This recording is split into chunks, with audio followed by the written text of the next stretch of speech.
Hari Om. So we will get started. I request all of you to sit up straight, take asana, sit with your back, neck, and head in a straight line.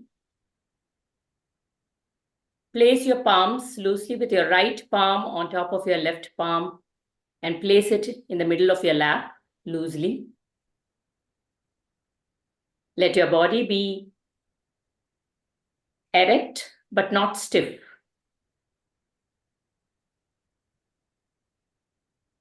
Take a few deep breaths.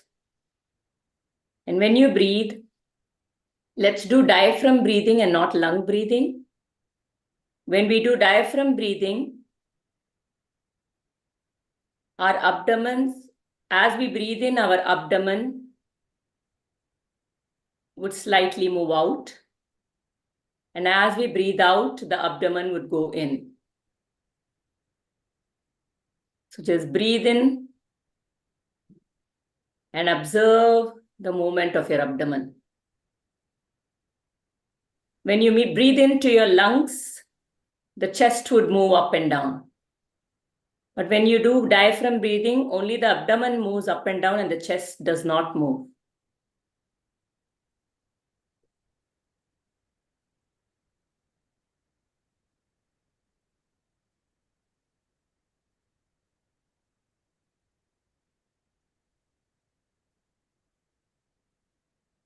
Observe your breath. Any tension in your body, let it be released with every breath. Make sure your chest area is completely relaxed, your shoulders are relaxed, your facial muscles are relaxed, your forehead is relaxed. There is a gentle smile on your face. We will chant Om 3 times, followed by Sahana Bhavatu. Om.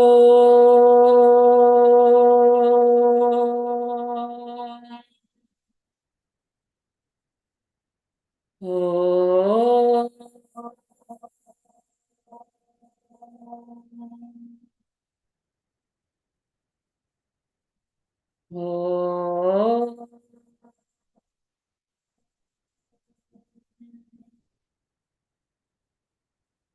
Sahana Bhavatu. Sahanau Bhunakto. Sah Viryam Karavavahai. Tejasvinavadhitamastu ma vidvishavahai. Om Shanti, Shanti, Shanti. Hari Om. Shri Gurubhyo Namaha. Hari Om.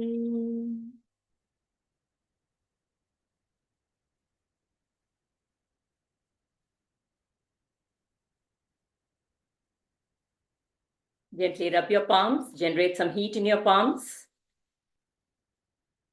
Cup your palms on the socket of your eyes, allow the heat to permeate through your eyes. Blink open your eyes gently.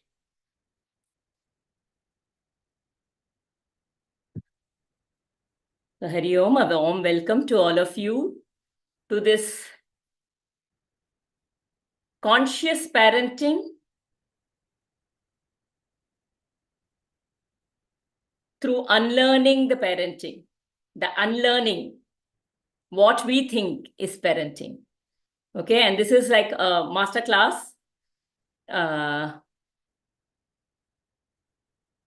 I will start with a story first. Okay, a few stories. And the way we will go about doing this is, I'll start with the story, and at the end of each story, I'll be telling a few stories. At the end of each story, I will ask you, what is your reflection of parenting that you see through that story? What is the message of parenting that you are getting through that story? Okay, you can put it in the chat section. All right. So the first story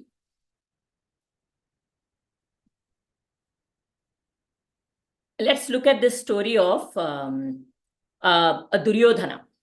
Okay, you all might know Duryodhana from the Mahabharata, and his father Dhritarashtra. Now, Dhritarashtra was the elder son. Dhritarashtra and Pandu were two sons. Dhritarashtra was the elder son, but he was blind. And he really wanted to be the king. It is said that he could fight 100 elephants. He could, okay. So single-handedly, and he had done it. So he was that strong as well. And very capable in a lot of ways. But when it comes to choosing between him and Pandu, when they had to choose a king for Hastinapura, the rule of the land said that one who is disabled cannot become the king. Because of which, like we have a constitution, they had the rule of the law for this. And because of which, Pandu, the second one, became the king, and Duryodhana could not be the king. And now Duryodhana had this unfulfilled desire. I could not become the king. I could not become the king. I want to become the king. And that kept festering in him, and it kept growing in him. And then he had a child. He said, I could not be the king. Even then, afterwards, when Pandu does die a little later, and hence Dhritarashtra is made the king, but no Rajabhisheka was done for him. Even though he became the king, there was no Rajabhisheka. He was like just a notional king in that sense. And he felt very incomplete with all of this. And he goes on to have a child. Okay, he says, I could not become the king. I could not have a Rajabhisheka. So let me have a child, so that child at least can have a Rajabhisheka. And this was, and he has, the intent with which he had this child was to realize his own dreams, and Duryodhana was born in this whole case. And then he tries to realize his dreams through Duryodhana, so that he can at least become the king.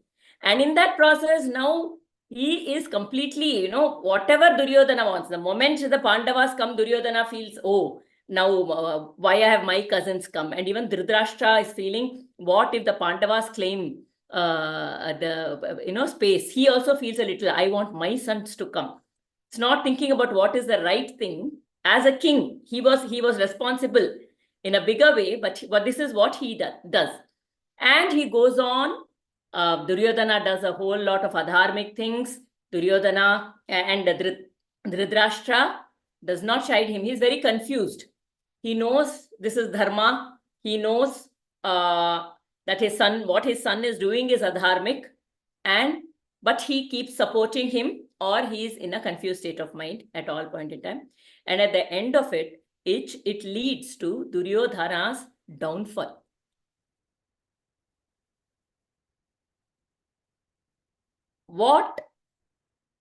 How would you reflect? What is it that you feel about this kind of parenting?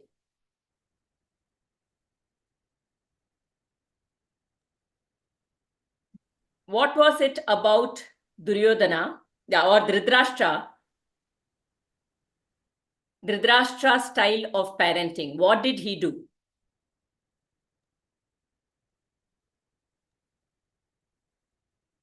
Dhritarashtra, he was first thing was that whatever he couldn't pursue through his son, he wanted to see that, and whatever it comes doing adharmic things, he wanted him to be powerful, and which he couldn't satisfy, he wanted to see in his son. First thing, that was the thing.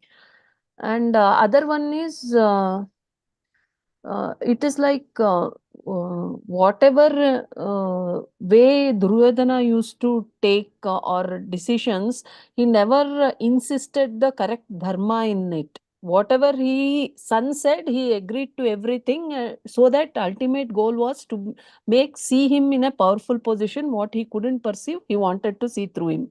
That's the main goal of thank you. I see SB there. So yeah. Thank you.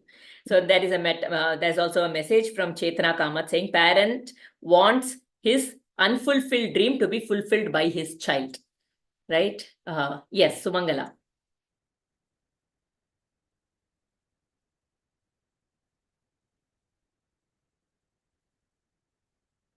You're not able to unmute yourself. Yeah. The very first thing, as you said, right, the intention of having a child was to fulfill his dream. So, I mean, that is where it started, you know. And that should not be one's intention to, like, we can't control anyone's life, but his intention was to have child was to fulfill his dream. That is what I think. No, not the good way of parenting.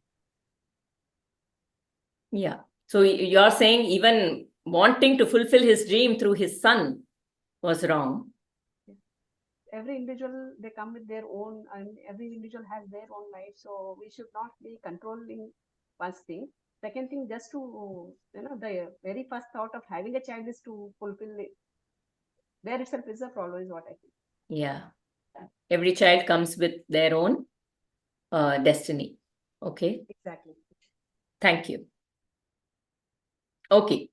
So unfulfilled desires, my values, my unfulfilled desire, I try to live it through my children. I would like all of us to just put a raise hand. How many times have I possibly that thought come into my mind? Let us just be honest to our own self here, okay? It's just put your hand. May not be all the time, but at least a little bit I try to live my dreams, or I wish my child could fulfill something that. Does that happen with us? Have we been Duryodhana at any time? He did not teach his children to do. Yes. He went with it and he never insisted on the right path, somebody said. Correct. Yes, Ankita.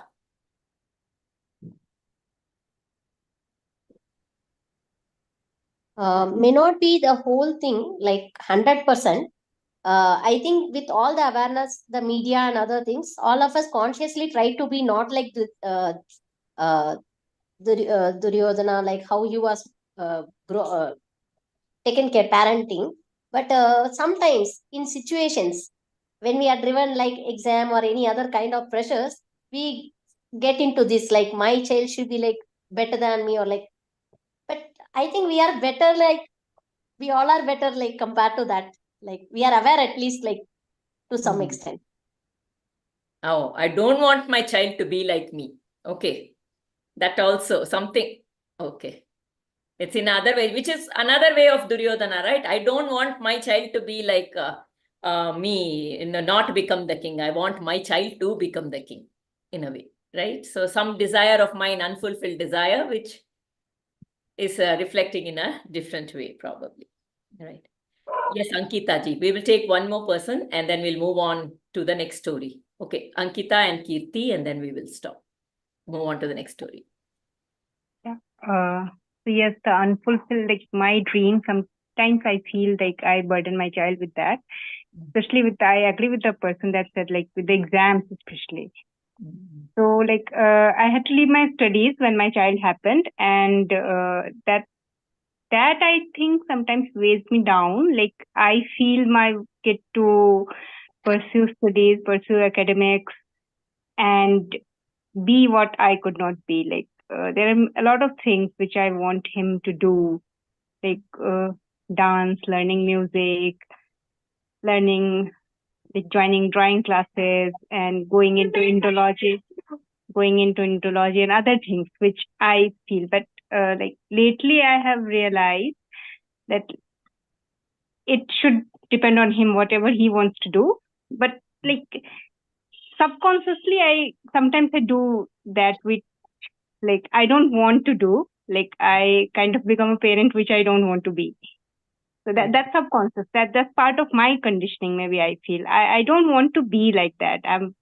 Whenever I'm aware of the feelings, so I don't do that. But maybe it's part of my conditioning that subconsciously I do that.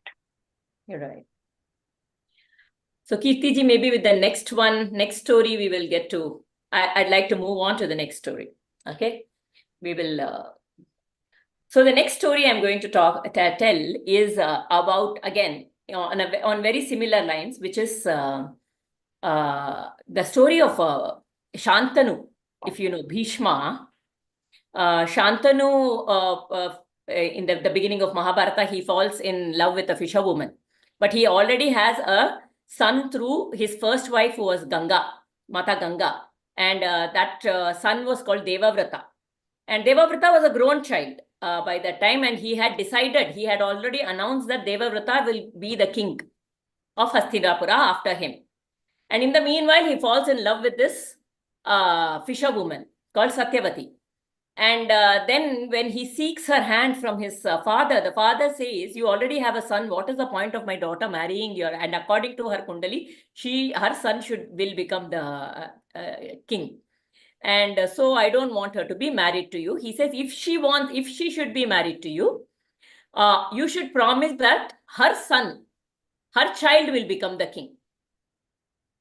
And Shantanu has already announced, so he does not want to. He says, I can't do that. I have already announced that Devavrata is the king. But after that, now he is living like Devadas. Very sad, very melancholic, and his child is seeing him all the time. He's carrying the baggage. He just kept lingering on. He was keep going on thinking about her, and that again, he could not fulfill his desire. He had given up. He knew what was right, and he gave up.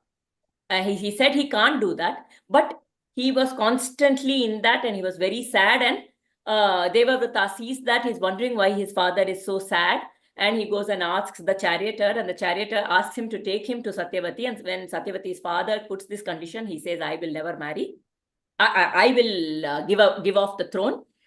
I want my father's happiness. And so I will give off the throne. Let the child of Satyavati become the king. But then that fisherman's father, Satyavati's father, he says, but your child will come and claim the throne. What about the next generation? And he says, I will not marry at all. Only if I have a next generation, this problem will be there. I will not marry at all. Okay, in this, Bhishma was great. He showed greatness. Okay, but what happened? What about the parenting here? What is your reflection on this story as a parent?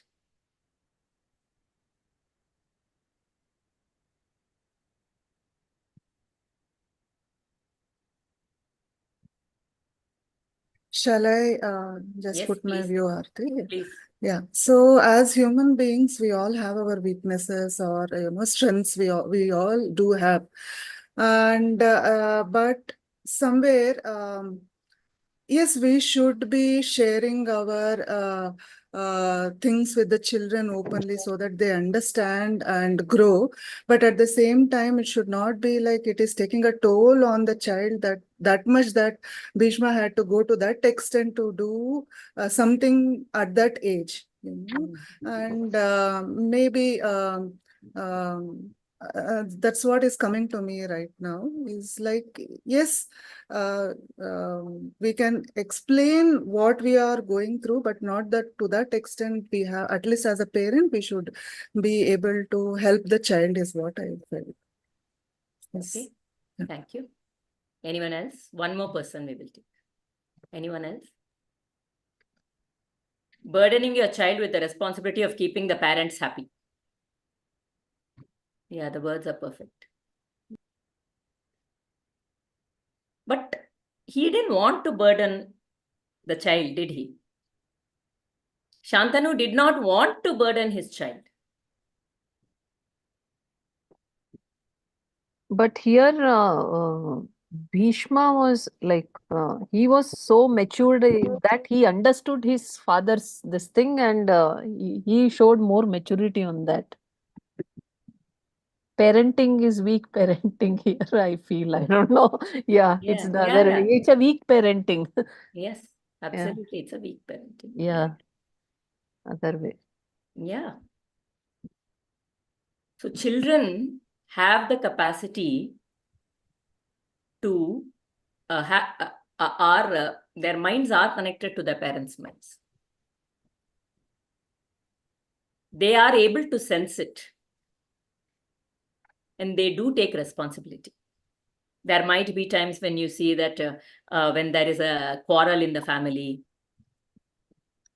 Okay. Does it affect the child? Oh, I am not a part of the quarrel, so it's good. No, it does affect the child. If one parent is looking very sad after that quarrel, even though it is not about them at all.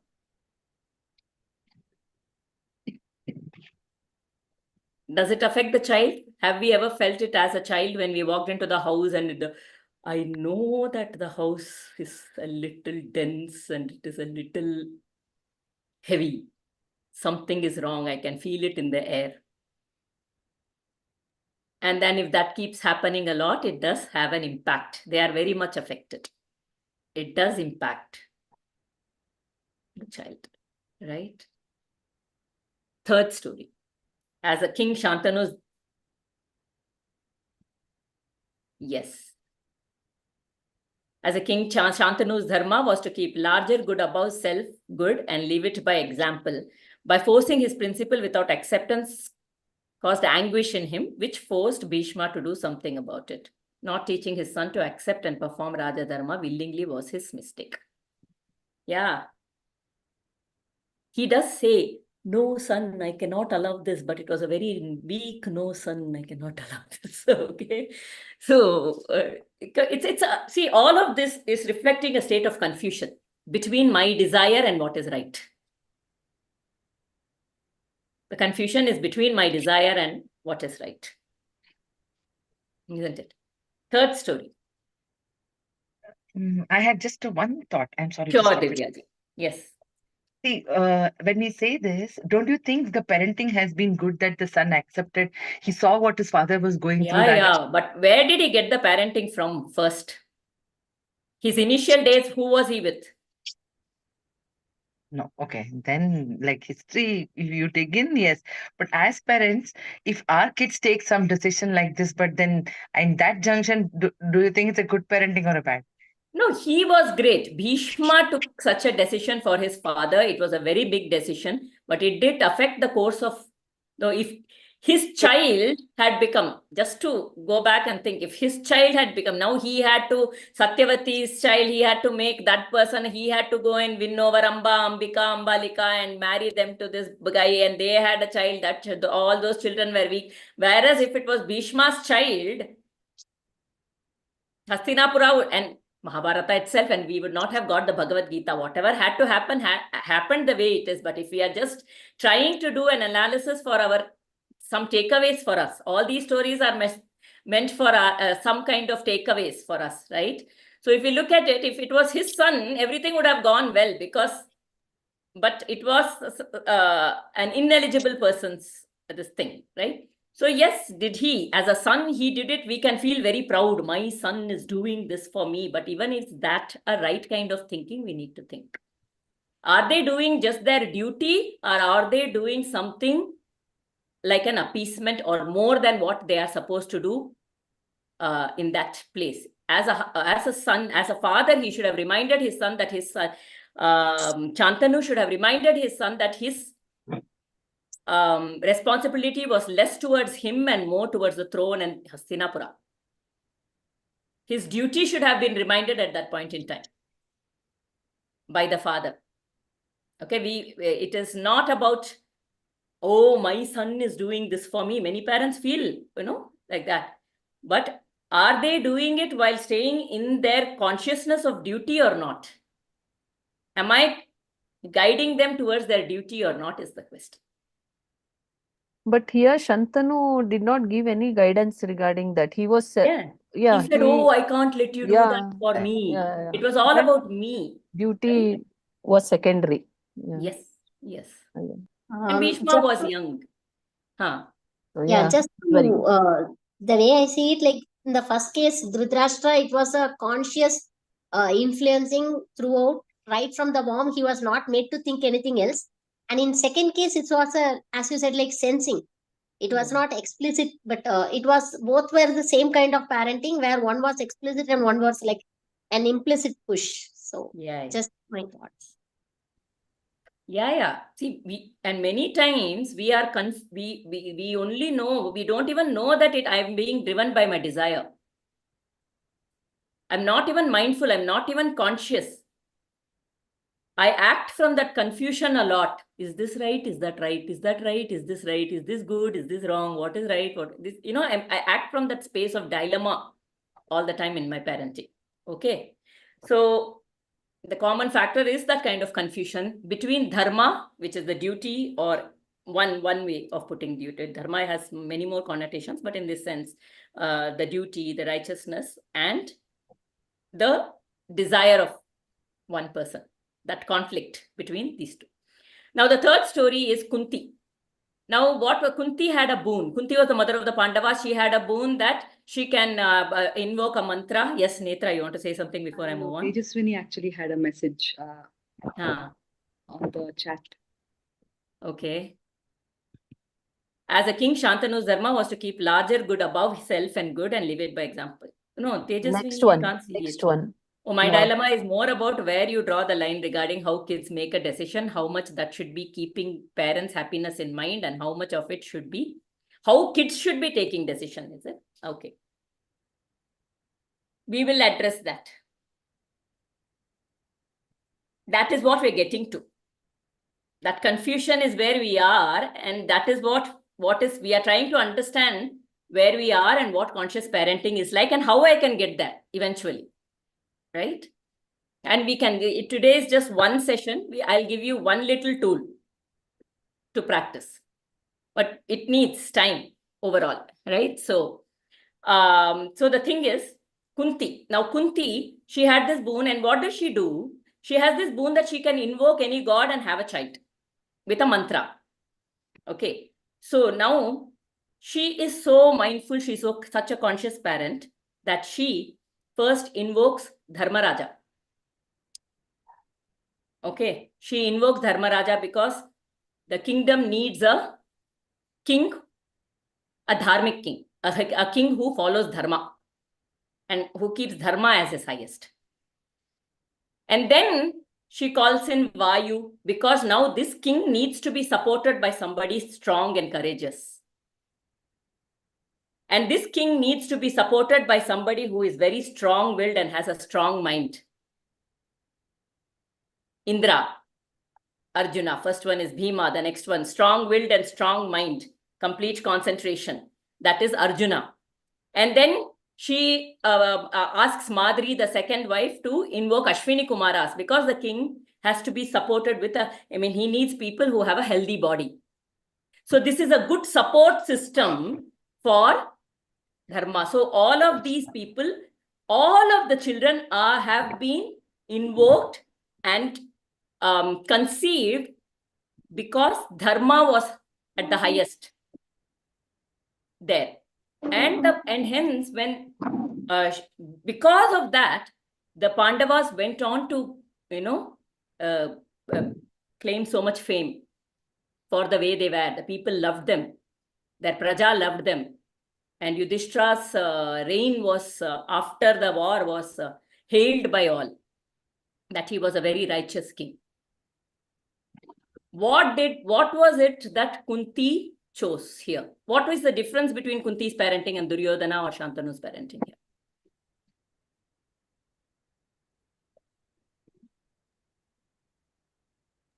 Conscious parenting.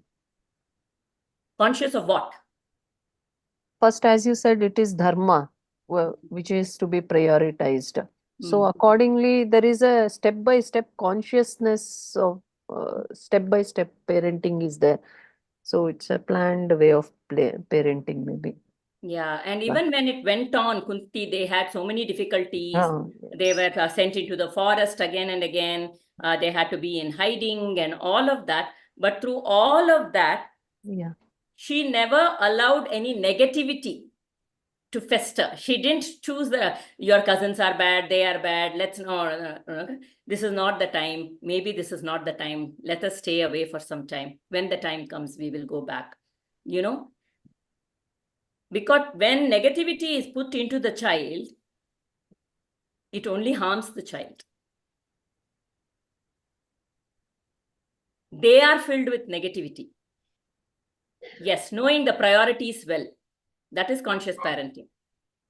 Yes.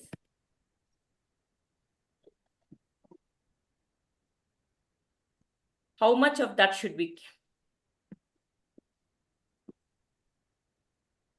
Okay, I'll give because that question has come up and it may be on a, how do I draw the line regarding how the kids make a decision, whether they are making a decision to please me or they are making the right decision? How many of us think the child should make a decision to please me? What is your thought on that? Can I have, can the others mute? Somebody is, yeah. What is your thought on the child pleasing me? I feel good, right? When they act in a way that pleases me.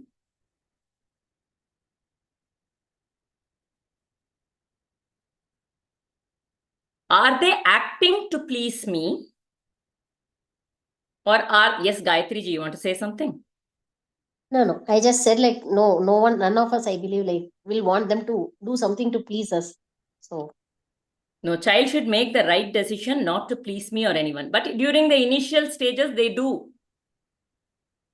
That is a child's nature. They do things to gain your attention. Okay, that is the child. But as a parent, do I expect that all the time? Does it make me too happy? Does it make me very happy that they are trying to please me? At all times. Or am I being mindful even of that? As a parent, is it okay for me to be happy that they are trying to please me? Or should I be happy that they are doing something which is right and they are learning? Maybe they are doing it to please me at this point in time. But in that process, they are doing the right thing.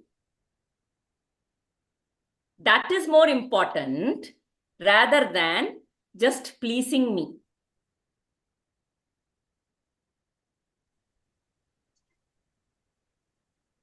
Right? It's a child's nature. Second one, Aarti. Yes, Kirti ji. The second one. The second one, isn't it? Yeah. You Doing want the to right elaborate thing. the second one again, because I said it for the others, whatever is it. No. I just told the second one would be good. Which Doing is? the right thing. Is the child doing the right thing? Maybe he's doing it to please me, but is it the right thing is more important as a parent for me to be mindful of that. Priority should be doing the right thing. The Yeah. side benefit can be like, I am pleased because he is doing the right thing. Yeah. Yes.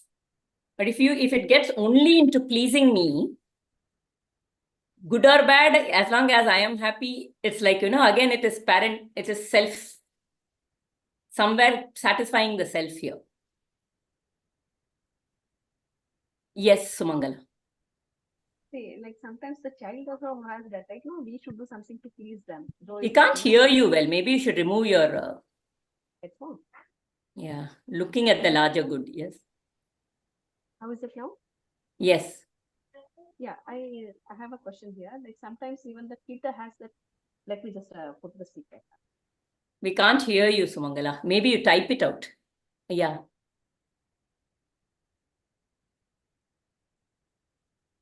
Okay. Okay. So, and of course, Yashodama, the last story. She didn't know anything. She didn't know. She was very simplistic. She didn't know what was dharma. She didn't know. All she knew was she loved her child. Absolutely loved her child. Right? And she would discipline him when he was not trying. But even in that discipline, there was just so much mamta. And there was so much love. She took some of the most, she was very, very, tying him around a pillar or a drum and a lot of things. But still there was so much mamta and she was filled absolute purity. She didn't know what my child should become, what should he be, how should he be, none of that. Okay. All she knew was that she loved her Kanha. filled with love. Okay, and that doesn't mean she gave in to whatever he wanted. He wanted so much butter, so she used to tie it up. Krishna found his way to go and get it. Okay, it doesn't mean she gave in to everything, did everything, divorce was absolutely. No, but it was just pure love. Love for the child. With which love, oh, my Kanha will fall sick, so let me not give this to him. He should not eat so much. You know, she was, and that purity brought, and that's why the divine was seeking such a pure mother to be raised with, right? So 4 examples of parenting we saw here.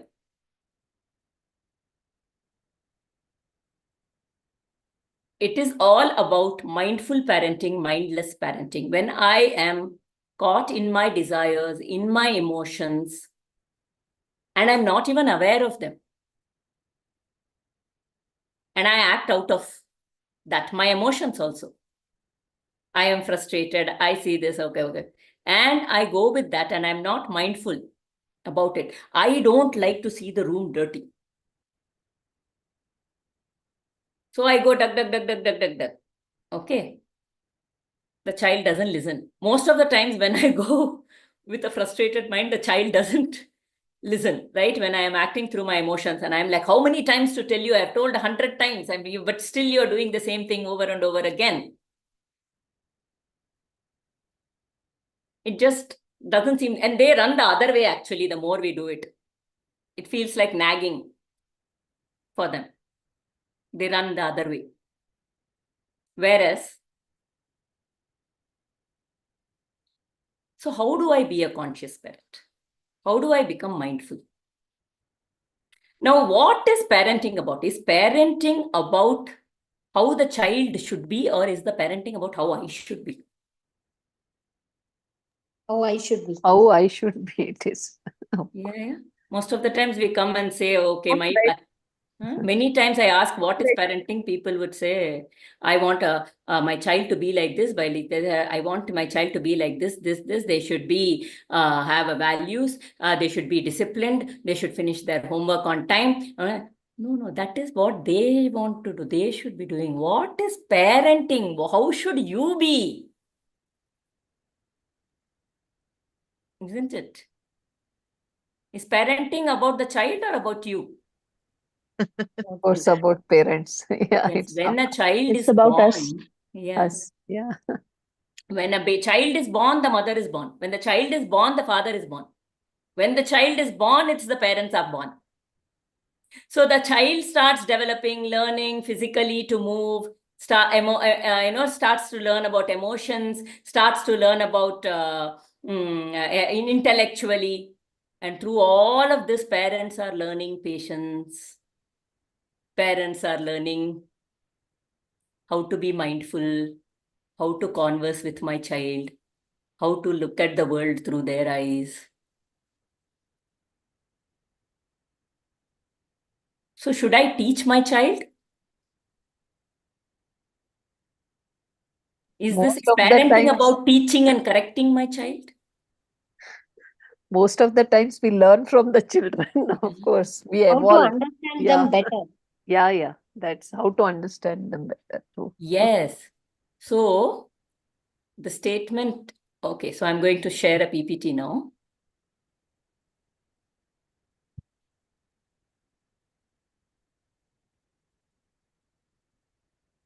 So these are the stories we saw. So the whole point here is raise yourself to raise your child. We're only speaking about, oh, I'm raising a child. But to raise the child, I should also raise. I should also grow. I should also evolve. This is a statement by Rumi. He says, all people on the planet are children except for a very few. No one is grown up except those who are free of desires. So in a sense, we think just because my size is big, I know more than my child and I should teach my child and I should correct my child. But in reality, have I grown within? Am I really a grown-up? Am I really a grown-up? Am I really in a position to teach this child and correct this child? But does that mean I don't do anything? Is that what we are trying to say here? That don't do anything to your child. You don't do anything. No. What we are saying is raise yourself. We need to, parenting is about evolving and raising. It is like in the field of Kurukshetra. Kurukshetra was a dharma kshetra. That Kurukshetra was a field where Arjuna got his learnings from Lord Krishna. He learnt about life from Krishna, and parenting is a field. It is our dharma kshetra in which we can learn and evolve. Arjuna learned and evolved there. He came out of his confusions there, and we have been given the space to come out of our, or to rise above our desires and our emotions through our interactions with the child. So in that sense, we become learners. The child is learning from me and I am learning from them. They are constantly looking at me and they are reflecting me. They will sit. You are sitting like this. You have a habit of sitting like this. The child will also sit like this. You have a habit of walking around with the phone and talking. They will also act like that. They are watching us. They are learning. But who is more joyous in life? We or the child? Child. So what do we have to learn from the child? To be joyous. But we want to make them like us. You are too joyous. Become a little serious. Become an adult soon. Learn everything soon. We rob them of their childhood by putting so much expectations onto them. You have to act like, no. You have to get up. If that child does that, we will be so happy. No, oh, that child gets up, goes and brushes the teeth, goes and folds everything on the bed and goes and has a bath on their own. I don't have to tell anything. Everything is done like an adult. We want them to become adults too soon. So, but basically here, we are a learner, they are a learner. And we are co-travelers in this life. We have been put together so we can learn together, and it is our evolution, period. Every single relationship in our life is there for our evolution, to grow. And as we grow, our interactions become better. The way we parent becomes better. All our relationships keep getting better because I'm more conscious about what comes out of my mouth, how I'm feeling, right? Any questions? So this is what conscious parenting is all about. In conscious parenting, we view parenting as a relationship with a separate individual. We are aware of our own emotional state. As we are aware, I am confused. I am feeling angry. I feel agitated. Let me not have this conversation with this child right now. Let me move away, take a pause, find myself, settle down, and then I will address this issue with the child. In that confused state, as I act, it is a distorted reaction. I may be thinking, oh, I am telling something. I'll be like, I'm so agitated. Why are you doing like this? You should have got up at 5 o'clock. Why? I told you yesterday only you should pack up everything today morning, because I am flustered that they are not ready on time. And in that state, when I talk, it doesn't get received. All they hear is, my mother is frustrated. She doesn't like me. She is angry with me. Nothing else is getting across. But if I sit down, I leave it for now, I get them ready and go and say, in the evening today, come on, today morning, we were late to school. So today evening, now, hereafter, we will try and pack everything in the evening. I will also help you with that. Come, let's pack and keep the books inside. Let's keep the uniform ready. Everything is ready. Tomorrow morning, we will be ready on time. Which one do you think will be received better? The second one, isn't it? That is being aware of my own emotional state with the child. Recognize the feelings behind the behavior. Sometimes we just, when the child is throwing, I am throwing a tantrum, there is a feeling behind it. Similarly, when the child is throwing a tantrum, when I have a better understanding of the child, when I can understand myself better. If I understand the kind of, because of the emotion that I'm feeling, I'm also throwing a tantrum only, in the morning when I'm shouting at the child. It's pretty much something close to throwing a tantrum only. But I will give it a very righteous feeling. I am the mother, I'm teaching the child. But in reality, we are also throwing a tantrum when we do that. Similarly, when the child is throwing a tantrum, there is a feeling behind it. If I am an aware parent, I can get down to the base of it rather than looking at the symptoms. Why is this child feeling like this? Is there something that happened in school? They can come and shout at us for some reason. I'll say, how can you talk to me like that? How can you talk back to your parents? This is such a rude talking. The tone is so bad. How can you talk to me like this?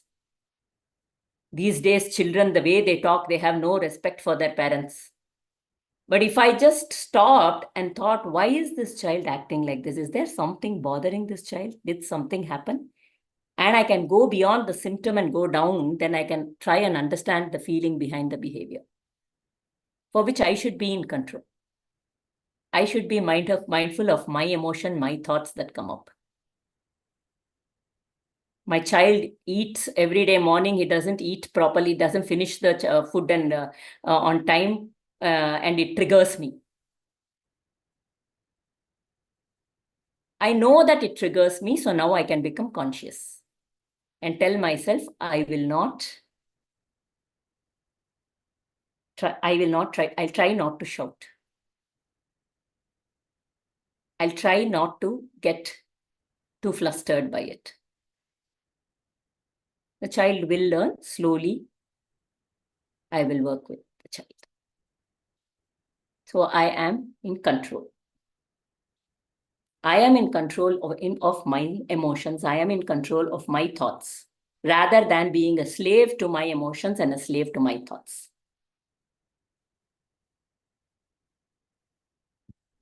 And this would lead to a strong parent-child bond. The child will feel comfortable coming and telling the parent. Otherwise, many times they think, oh, my mother will get all full T tensed. My father will get very tensed. He'll start shouting at me. So I don't want to go and tell them. I'll give you, there is a older child. Okay. She's driving. After a lot of convincing, she got a car. 26-year-old child. And she's driving and she's going.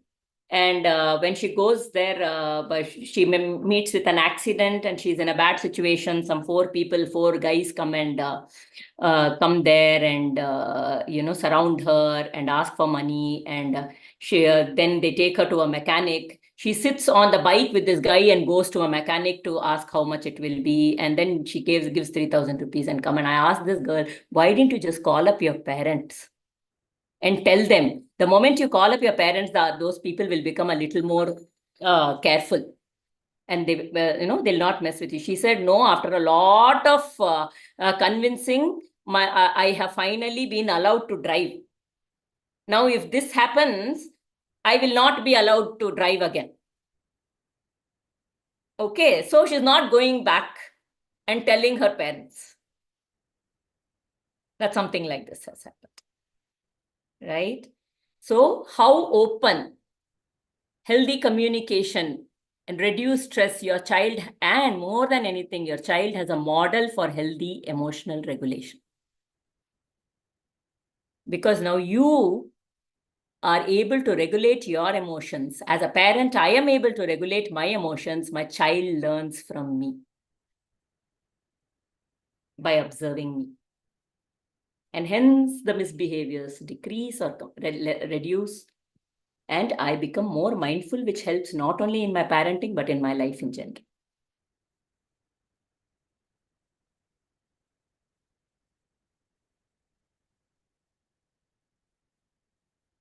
Any thoughts?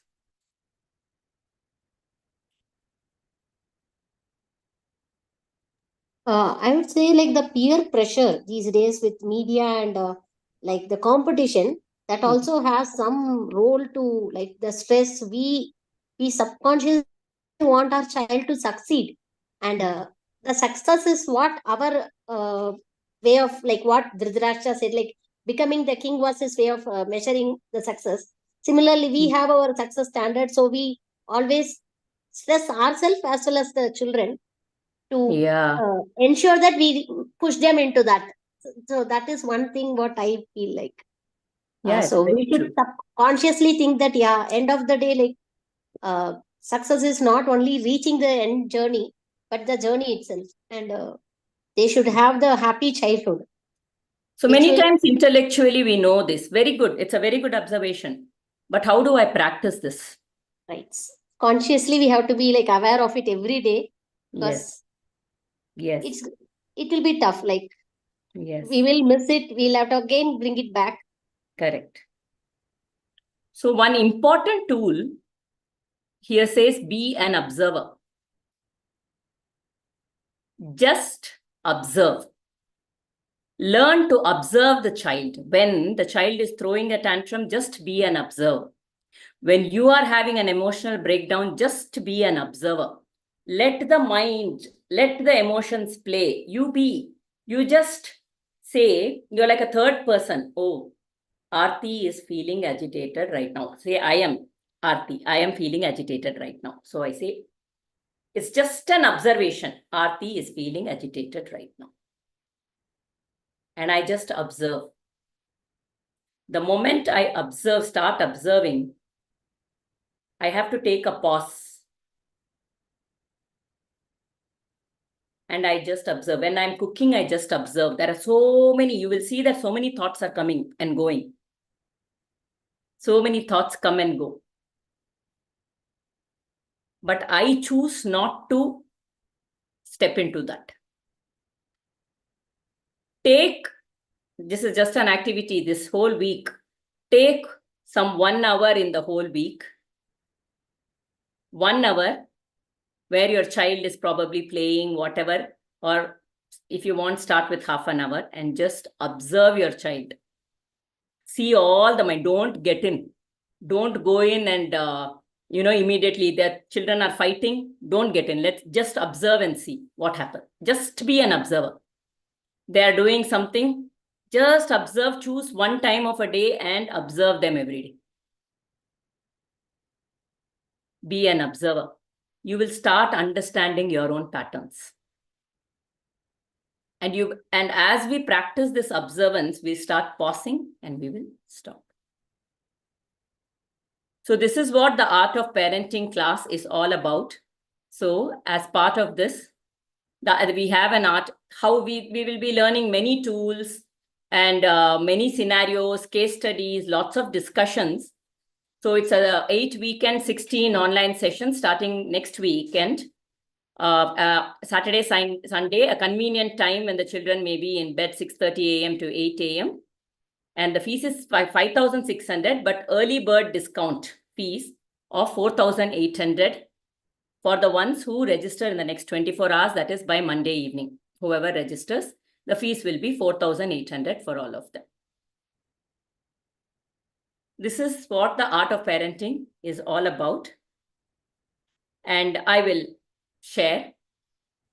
There are some people in this group who have attended the Art of Parenting course, and I would like them to speak about it. It might help you all to know how they feel, what was their expectation, and how they felt after the course. So we have Netra, who will tell us. Sumangala, at the end, can we have a discussion about it, Sumangala? Yes. Netra, over to you. Yes, Hari Om everyone, Namaskara, and yes, thank you Aarti ma'am for giving this chance to share my experience, because I came here to talk about how I felt, but I think after this 1 hour I feel like enrolling again because there is so much relevance. I think that relevance of this wisdom is timeless, because I took up this course 2 years ago in 2022. And I'm a stay-at-home mother. I have two daughters.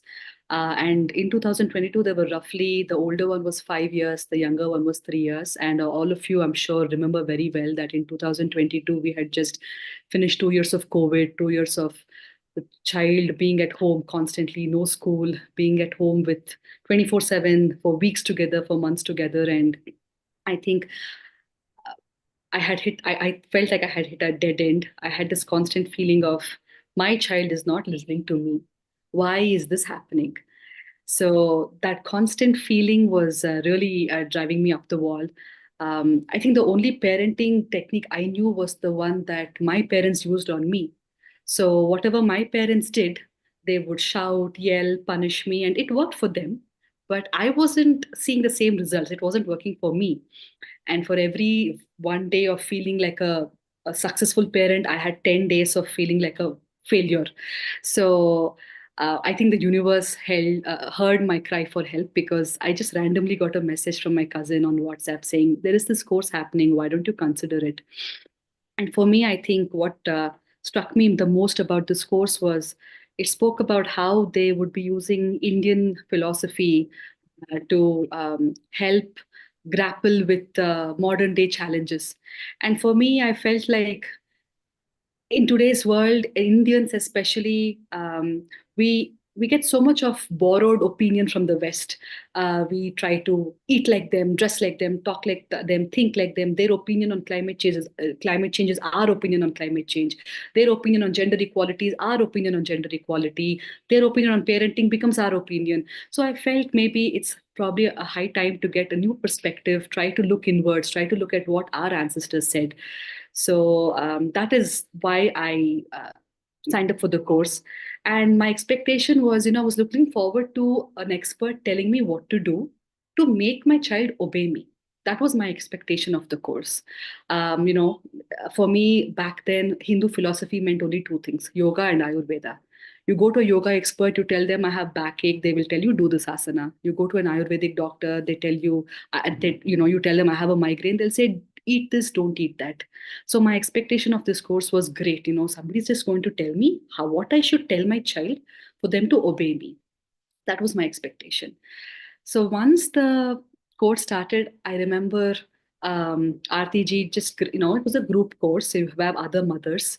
It really felt like she was just gently holding our hand and leading us down a step well. Those ancient wells in Gujarat, especially, where you have to ascend so many stairs to get into a well. So it really felt like every session felt like we were being led a couple of stairs, one session at a time, and the well being ourselves, because they helped us analyze, they helped us discover ourselves. And the more I discovered about myself, the more I started questioning my parenting technique every week. And the best part about the course was there was no judgment. They never told us what to do. I don't think she's ever told us what to do. And I felt like, how will she feel if I tell her that I yell at my child? One day I even hit my child. How will she feel? But I think all of them are in the same boat. We're all trying to, solve our own problems, and we're too busy doing that instead of being judgmental on each other. So I think that really helped me. And what RTG just explained about being observant, the Sakshi Bhava. I think apart from that, the facilitators trying to put us at ease, I was just blown out of my mind with the content, because our philosophy, our ancestors, their profound wisdom, their insight into child psychology, into parent psychology is so profound that I felt so embarrassed that I was discovering all this in such a late stage in my life, because I felt it is so great, so deep. We should know about this earlier. So it was great, because all of that has so much relevance even till date. I thought it's just a bunch of mantras and samskaras that, it was probably relevant for Mahabharata time. But over here, it still answers our questions. So that I thought was it was a very revealing thing about our samskaras, our Vedanta, that this whole course is based on. And I think Sakshi Bhava is what she said, which for me, a very small example I can give is, for me, I've always felt that food should not be wasted. So every day at the dining table, we have my child gives 1 or 2 spoons on the plate and she says, I'm full. And I would get very triggered and I would get very aggressive. Then I realized it's because I wasn't allowed to waste food. So I wasn't even allowed to think about wasting food. So when I saw that emotion on my child's face that she's thinking about wasting food, I wanted to discourage it immediately. And I would get very triggered and I would aggressively tell her, no way, you have to sit here and you have to finish that 1 spoon. And when, RTG encouraged us to be more observant and I started questioning all this. So then and I think the progress I made was so remarkable. I think it was more beautiful for me because I was more at ease. And while she would waste, I would tell myself, it's okay, it's just 1 spoon. And I think that fact that I was okay with it made her okay. And she would voluntarily try to finish it sometimes. Sometimes I'm sure she would waste it, which was okay with me. But I think we came to this beautiful middle ground. So, I can give various examples, but I'm sure. I think this wasn't, as I said before, something that she told me what to do. It was more of questioning the self, analyzing our own technique, wondering why we do these things. So being observant really helped me connect the dots. So anyway, so that is what I have to say. I think parenting is more about us than the child, but at the end of the day, the effect it has is more on the child than us. So, of course, statutory warning is this course definitely is not a magic pill. I'm sure our problems won't just go away just like that after this course. We still face challenges, but I think going back to the learnings of this course helped me press the reset button. Doesn't help me get so agitated, so helpless. It doesn't feel like I'm at a dead end. It helps me just pause, hit the reset button, and go forward with every challenge. So I guess that's what I have to share. So thank you for this.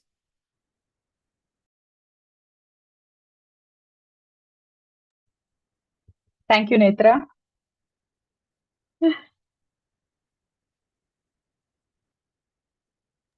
Thank you, Netra, for those kind words.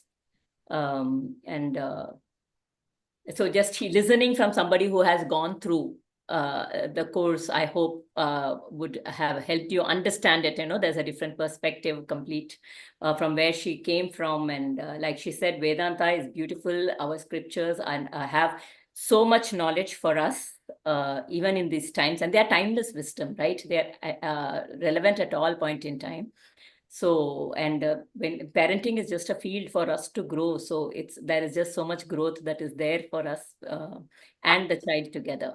So I'd also request AS to share her.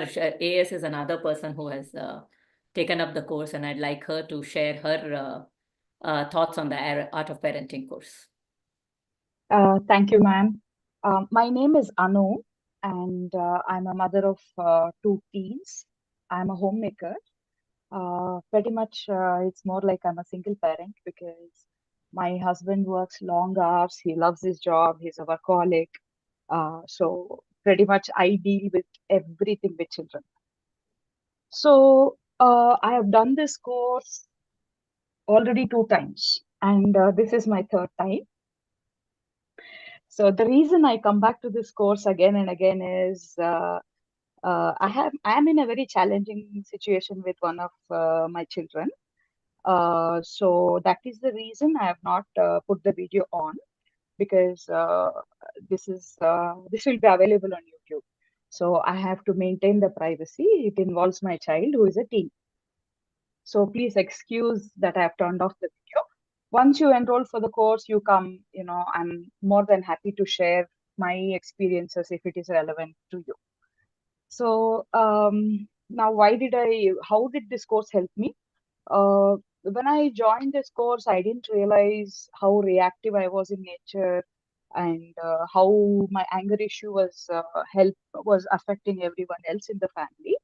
It's not like I had huge outbursts. It's just the day-to-day anger that as a mother, as a parent, that I would go through.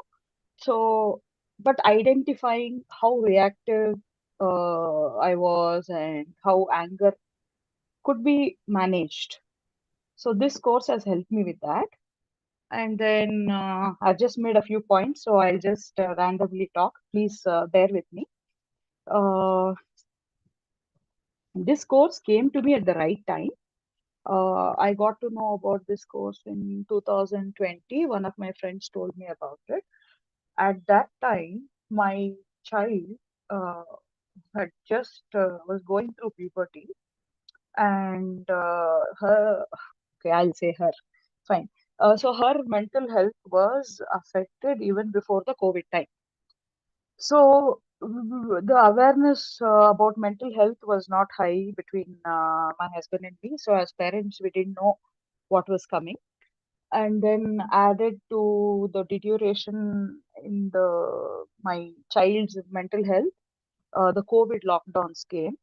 So the isolation created a lot of loneliness, and her mental health deteriorated a lot. So this was a life-changing event, and we didn't know how to handle it. But I was the main one who was getting affected because somehow I was the target of a lot of aggression from my child. So my child never was physically aggressive ever. So she's not a special needs child. Never had any issues with learning, or she had met all the milestones with her development from the time she was born. So all milestones were met. There was never a cause to take her to any doctor. So since I was the target for her, there was a lot of physical violence, and basically life had turned upside down. And it was a very difficult situation for the whole family, with a lot of hospitalization, etc. So just keeping my head above the water as the caregiver was very, very challenging. And that was the time that I did this course, and it made me a strong person. That is the most that is the word which describes me best. And staying positive has been a difficult journey, but it has definitely brought so much of change in me. I stopped being future scared about the future, about my child, and then I learned to deal with the day-to-day challenges. So that was my personal situation when I got into this course. And then doing all the exercises that Aarti madam used to give in the course, I developed better relationships with my children, with my husband. It created a better environment in the house, and then my kids would praise me that I have become so much calmer, and it's so much easier for them to approach me. So that was another benefit. And then why I'm kind of repeating these courses is because we tend to go off track and forget concepts. So I come back to this. And then I like that this group has got parents with different age groups of children. So I get to hear varied experiences. I remember there was a parent with a 26-year-old child, isn't it, ma'am? Yeah, yeah, I remember that. So it helps a lot. So my kids are teens, and then listening to parents with older children, that helps a lot. And then I found the exercises such an eye opener, like the exercise ma'am gave now, that is like observing the child for 30 minutes. My gosh, that was hard. Forget 1 hour. 30 minutes just observing the child and not interfering, not correcting. So all this has helped me a lot. So I'm back to take this course. I'm very happy that Aarti ma'am is doing this. I was waiting for this for quite some time. Right. Thank you for listening. I'm sure that I took a lot of time, but I hope it helps. Thank you, ma'am. Thank you so much, Anu. Thank you so much for sharing your thoughts. I'm sure it gave a very it just helps that perspective, what you said about, meeting so many other parents as well over here and learning what is to come. So you are like prepared for it. And what you say is you're also giving, so somebody else is learning from you, from your experiences as well. So thank you so much, Anu. So with that, we do come to the end of the session. If anybody has any questions or thoughts, we are shooting over time, but I think we will go on till 8:30 if that's okay with you all. I would like to address just another 10 minutes if Aparna ji has been raising her hand for a long time. So any last questions? Yes, Aparna ji. Yeah. So, one of my concern, like I have been trying like literally many parenting styles. You name it, I tried it. Okay. So I'm a trial and error parent as of now. So what happens is when we are having one mindset as a parent or as a mother, like for example, my sister-in-law follows a parenting where she will not stop her child doing anything. She says, let them do. I am like, if it is dangerous for them, we should stop. So we do different things. And I do one kind of parenting. My in-laws come in. They say, didn't we raise the people? So I can't literally tell them that you raised a child who is bad, obviously, because he is my husband. So it's a wrong parenting. I know that. He's so traumatic. But the same patterns of their parenting will affect my daughter. My husband is like my parents come only for 2 weeks, 2 months in like every 5 months, every half of the year, 2 months they stay. Or so why don't you listen to them for those 2 months? So I these got it, families. I got what your concern is here. I'll just give it Yes, in one line if possible, one or two yeah, lines. sure. Yes. The child has chosen the parent. We must remember that.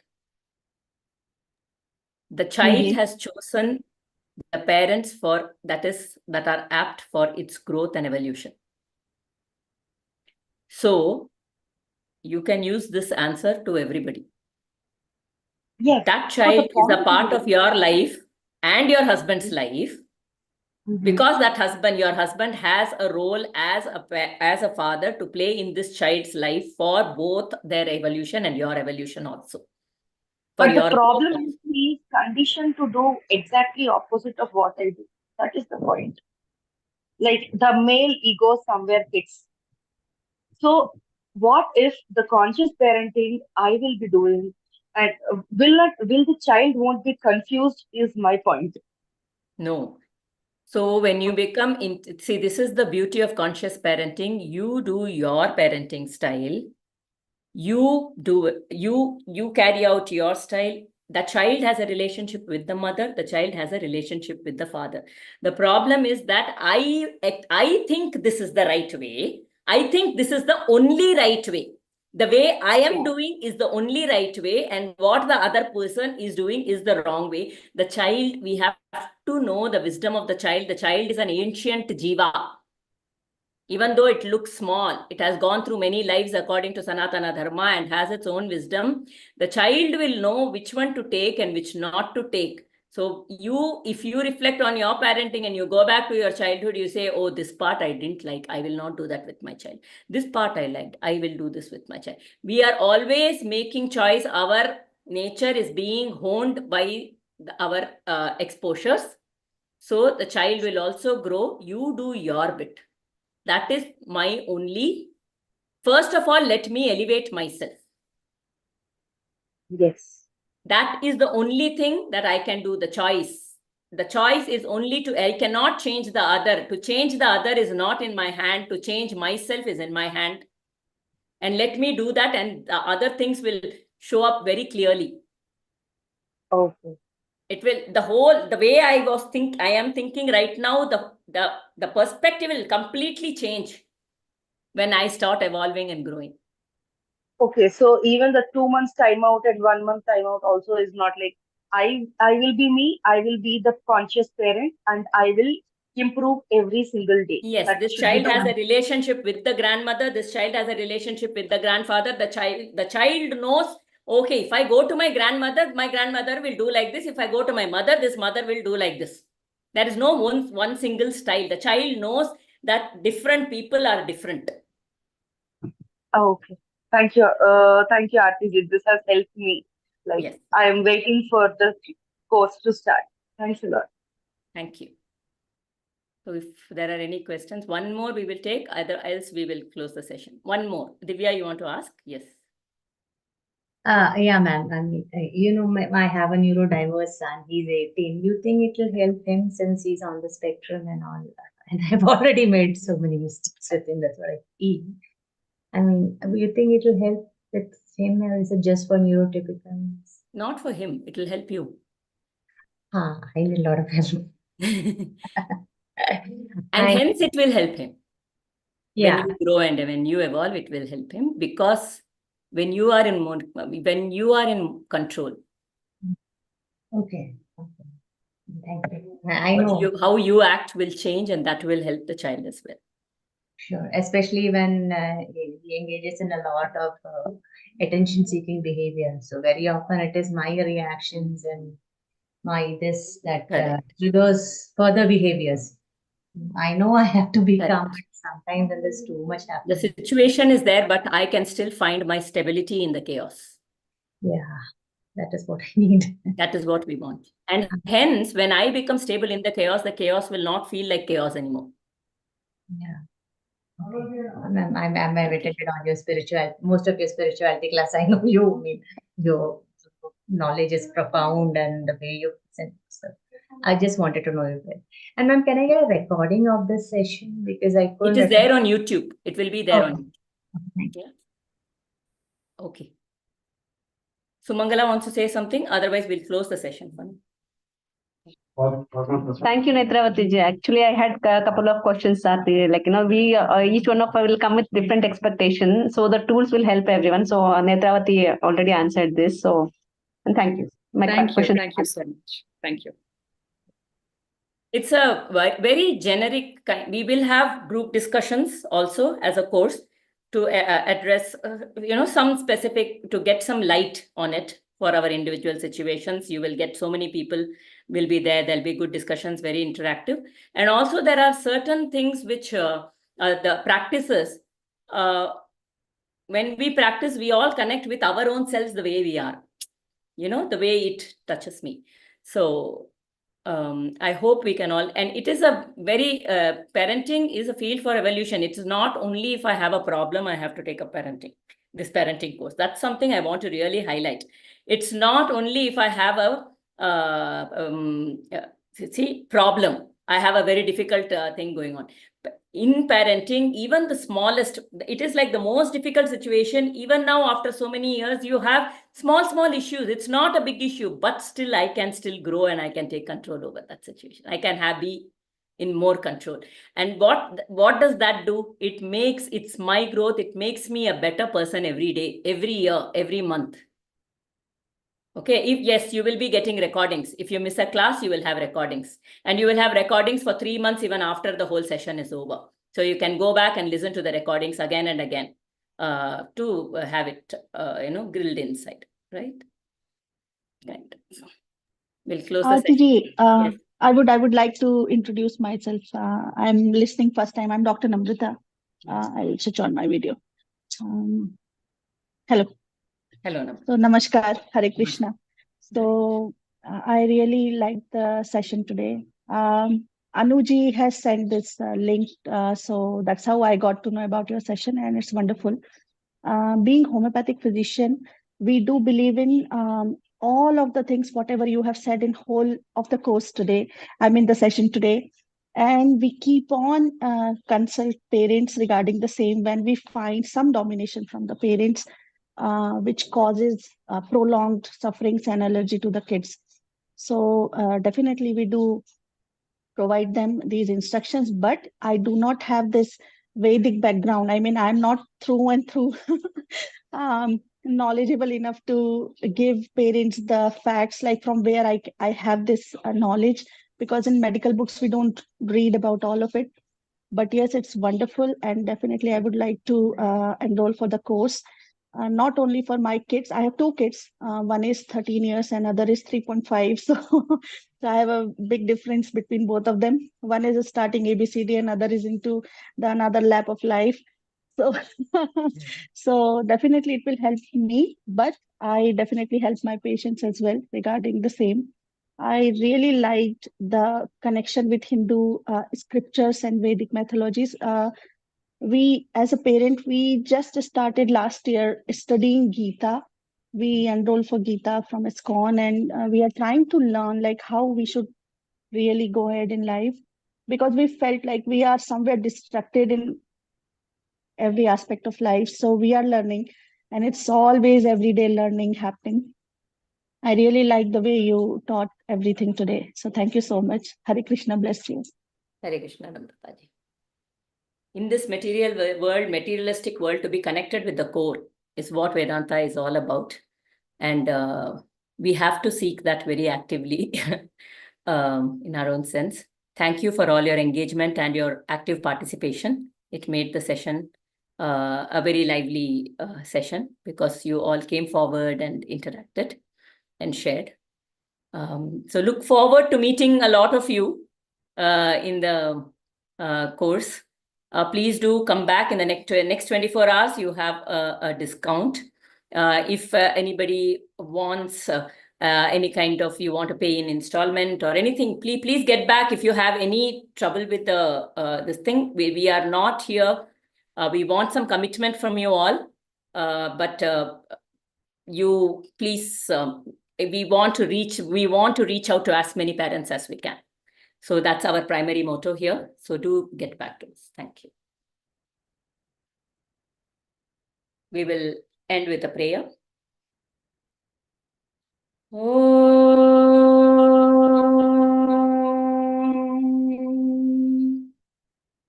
Asato ma sadgamaya, tamaso ma jyotirgamaya, mrityorma amritam gamaya, sarve bhavantu sukhinah, sarve santu niramayah, sarve bhadrani pashyanto, ma kaschid dukkhabad bhavet. Om Shanti Shanti Shanti.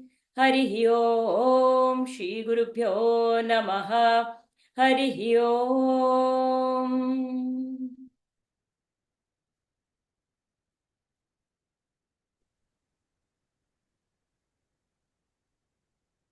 Hari Om. Thank you so much. Thank you. Thank you very much. Bye. Thank you.